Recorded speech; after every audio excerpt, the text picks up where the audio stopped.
This is a how-to video for a Case IH Farmall 110A.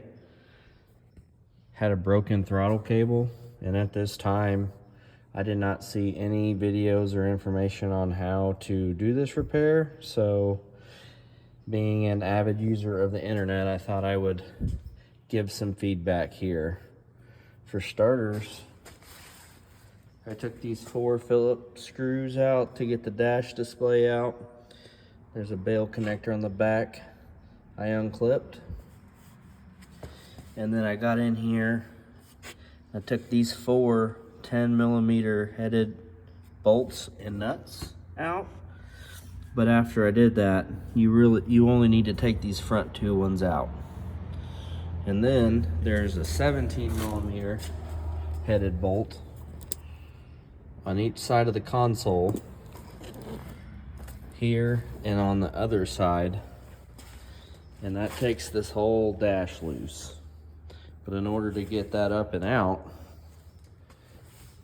I had to remove the steering wheel, pop off the center cap, 1 1/16" socket, or your metric equivalent.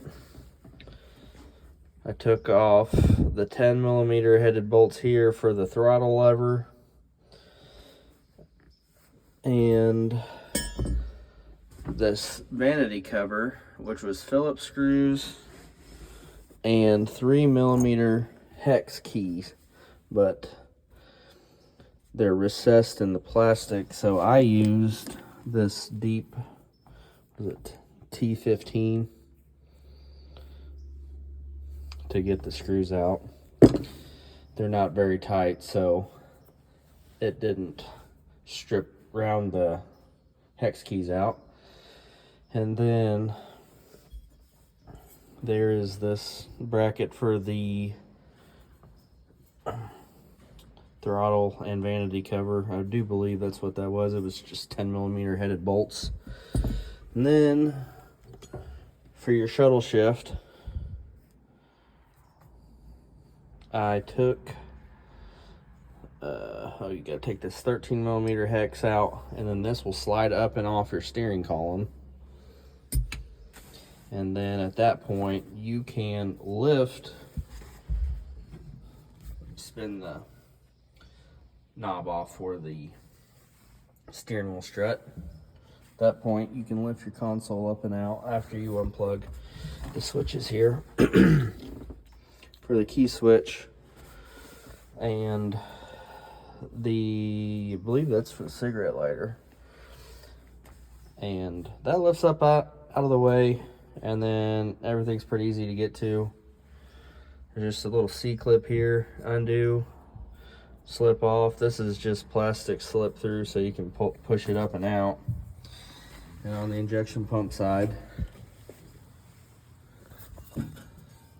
you can undo this latch and push this up to give you some slack to get your cable out of the keeper. It is only secured with 1 zip tie right here around the clutch pedal. And while this was out, the steering wheel strut was blown out, so I went ahead and replaced it.